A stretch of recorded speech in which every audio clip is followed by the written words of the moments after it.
I left off last week saying that I would discuss some of Patrick Kelly's more controversial designs this week. If you're unaware, Patrick Kelly is a black man born in 1994 in Vicksburg, Mississippi. 1954 was a notable year in the history of the United States. It was the year that Brown versus the Board of Education of Topeka was decided, and that declared it was unconstitutional for states to have laws that racially segregated public schools. Mississippi, where Kelly is from, is located in the Deep South. The Deep South is a region of the United States that greatly depended on the forced labor of enslaved Africans from 1526 to build what would become the United States in 1776, and continued until 1865, which ultimately led to helping the United States to become the quote-unquote superpower that it is today.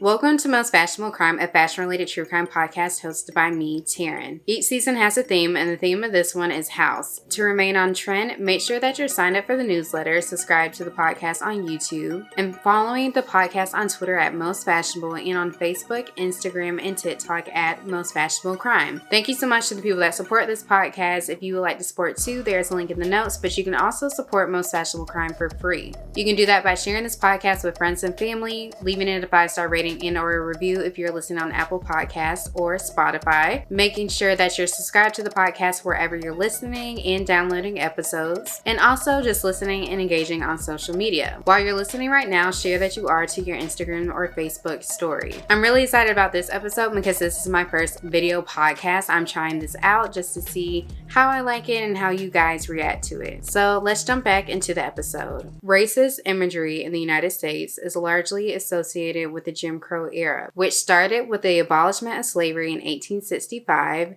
and kept going until around 1968. Jim Crow laws were local and state laws that enforced segregation by race. At this time, race was mainly considered to be colored or black and white. One of the reasons why racist imagery is associated with this time period, despite it probably dating back to when Christopher Columbus thought he discovered West India, is because of Jim Crow, the minstrel show character, popularized by Thomas Dartmouth Rice. Minstrel shows were performances by mostly white people who would put on burnt cork or shoe polish on their faces, also known as blackface. Minstrel shows became very popular after the Civil War, and with blackface came gollywogs. Gollywogs were created by a cartoonist and children's book author by the name of Florence Kate Upton. Upton kind of ran into writer's block while writing a children's book, and then she drew inspiration from her childhood blackface minstrel toy, which then became the gollywog. A gollywog is a doll or an illustration with exaggerated red lips, black skin,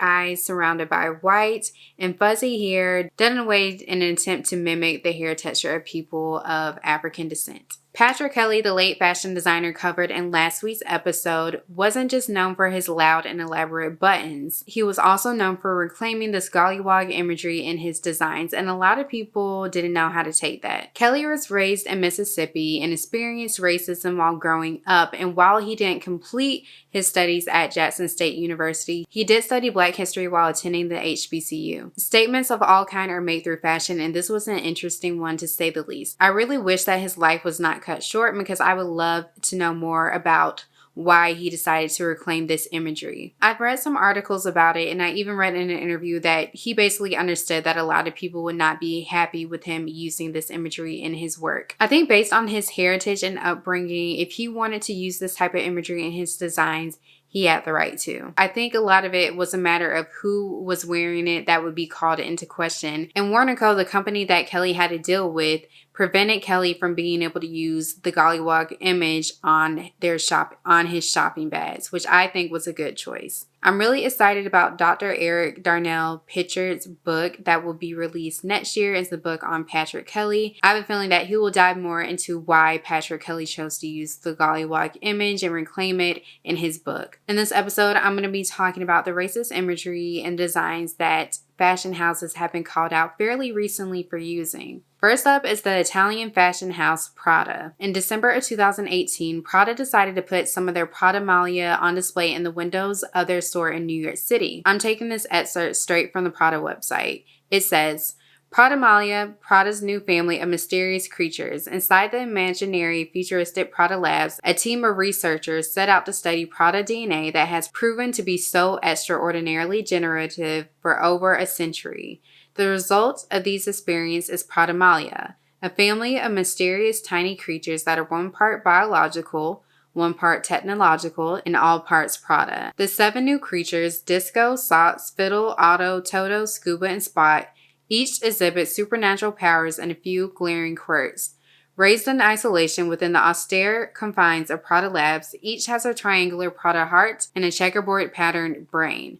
Other Prada codes featured prominently in Prada morphology include metal studs, ombre tones, polished wood, printed lips, and the iconic Saffiano leather. Having escaped the labs, the Prada have arrived in Prada stores and at Prada.com in time for the holidays. If you keep up with fashion and retail, especially during the holiday season, you'll probably recognize that a lot of brands sell these random, ridiculously priced, gaudy, over-the-top products during the holiday season. If you want more examples, just search Neiman Marcus The Christmas Book. The Prada Malia, aka the figurines that were on display in the stores in New York, reminded people a lot of and looked exactly like the Gollywog image that I mentioned earlier. This ignited social media after Chinere Eze posted to Facebook on December 13, 2018 about how upset the figurines made her feel. The figurines were supposed to be monkeys, I am assuming. The arms, legs, and ears were silver. It had little white eyes with silver around them.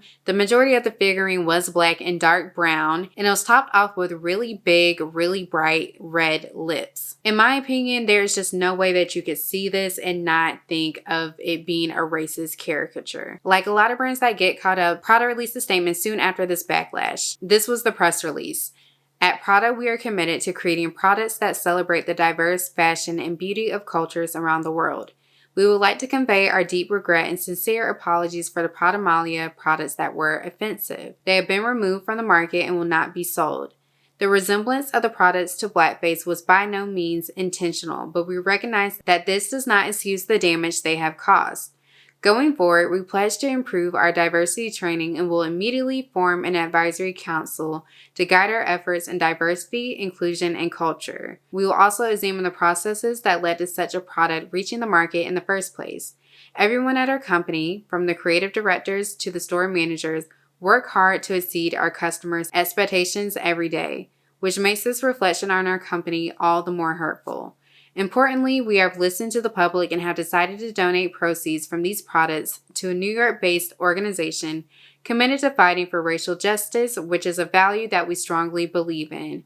We will learn from this and we will do better. The person who made the Facebook post is actually a civil rights lawyer. She is a senior staff attorney at the Center for Constitutional Rights. According to NBC News, in January 2020, she filed a complaint to the New York City Commission on Human Rights. This commission enforces the city's human rights laws in housing and retail. Apparently, this was considered to be a landmark case because this was the first time that a brand was held responsible for their imagery. On February 5, 2020, the commission released a statement that included details of the negotiated settlement with Prada. I will read a portion of the statement. The settlement requires that Prada invest in restorative justice efforts to combat anti-Black racism and promote diversity and inclusion in Prada's business activities, advertising, and products.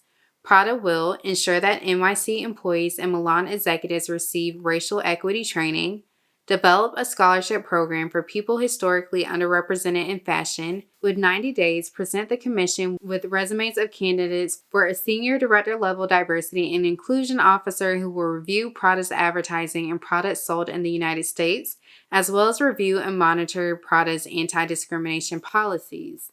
Maintain Prada's Diversity and Inclusion Council, launched by Prada in February of 2019, with a minimum of 3 to 5 members for a period of at least 6 years, with regular reporting by Prada on the council's progress to the commission. Consult with Dr. Joyce Brown, president of the Fashion Institute of Technology, who sits on the Diversity and Inclusion Council. What really got me about this was in the copy for Prada Malia, they mentioned how much they have researched. In fashion, when you're developing any type of product, you do a lot of research. And whether you have a mood board, photos for inspiration, whatever, a lot of times you are using a reference. So I would have loved to have seen what exactly the reference was for these inanimate objects. As you may know, a lot of people in these fashion design houses are not Black. When this happened, I feel like I remember going through LinkedIn to see if there was anyone Black working at Prada, and I don't remember seeing one working in the design houses or at a high up level. It's just really hard for me to believe that this was just happenstance when this really does look so much like a gollywog. Another Italian luxury fashion house was also accused of invoking racist imagery in their designs, and this one was considered to have been blackface. This was done by a friend of the podcast, Gucci. In February 2019, keep in mind this is just a couple of months after the Prada incident, Gucci was selling an $890 sweater on their website. It was a black wool balaclava sweater. When pulled up, it covers half the face, just over the nose. It had a cutout around the mouth, and around the mouth was red.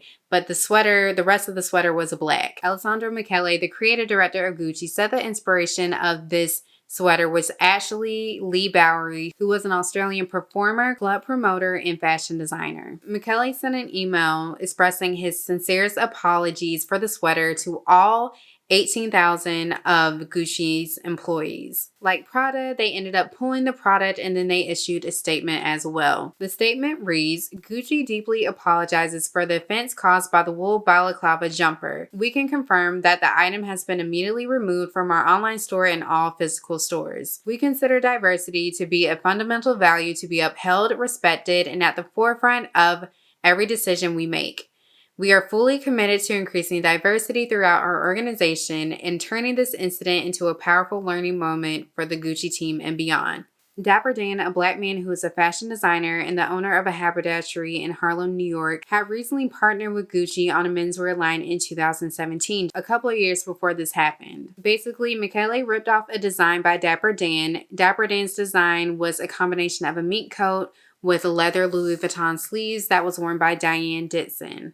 Gucci was called out for this as well, and Michele, along with the CEO of Gucci, Marco Bizzarri, lent their support to Dapper Dan to create that partnership with Gucci. This partnership did not mean that Dapper Dan did not call out Gucci, and he called them out in a series of statements on Instagram. Part of the statement read, "The meeting is over," talking about a meeting that he had with Gucci representatives. It's time for Gucci to announce how they plan to make amends for what they did. So Gucci actually appears to have done a lot of steps to not absolve what happened, but to acknowledge it and ensure that it would not happen again. Gucci referred to it as cultural ignorance, and they put forth a diversity and inclusivity awareness program.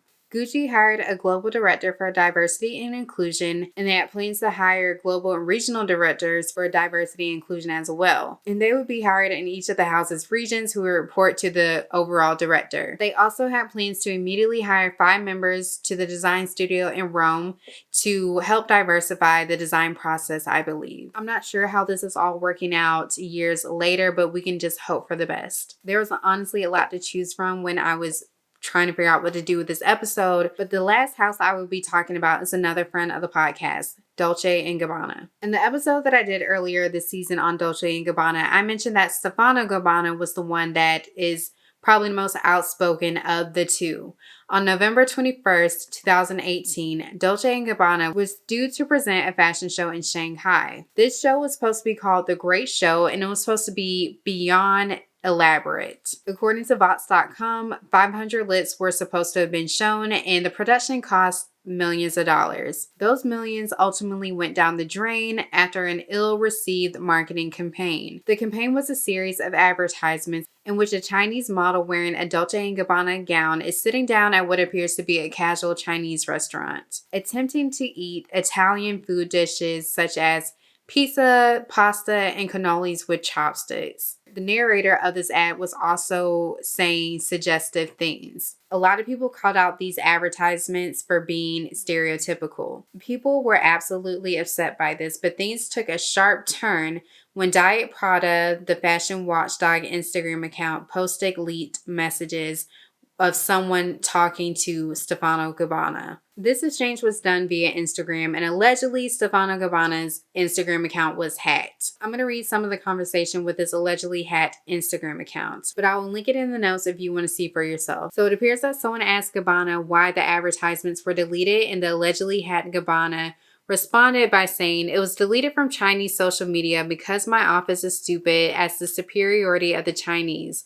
It was by my will. I never canceled the post." Whoever was behind Gabbana's account also went on to say, "China, ignorant, dirty smelling mafia, and we celebrate the dogs we cannot eat, but we love and we live with." As you can see why this clearly set things off. The show was canceled, boycott Dolce Gabbana was trending, Chinese Dolce & Gabbana brand ambassadors broke off their contracts with the brand, and I believe that to this day, Dolce & Gabbana has not recovered their Asian clientele back. According to an article written by Tom Stevenson, in 2017, 30% of Dolce & Gabbana's $1.7 billion came from the Asia-Pacific region. Stevenson also cited a report that said sales were down 98% in the first quarter of 2019 compared to the same period of the previous year.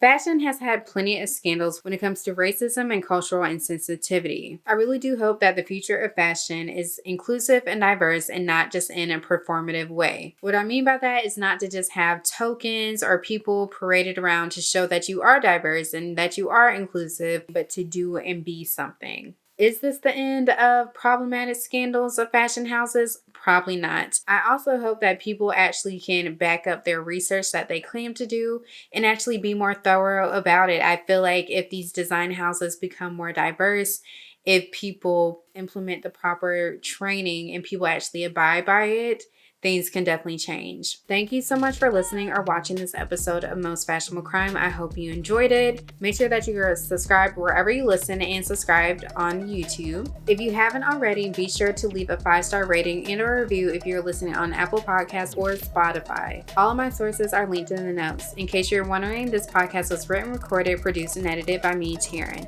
All the music you heard in this episode is provided by Epidemic Sound.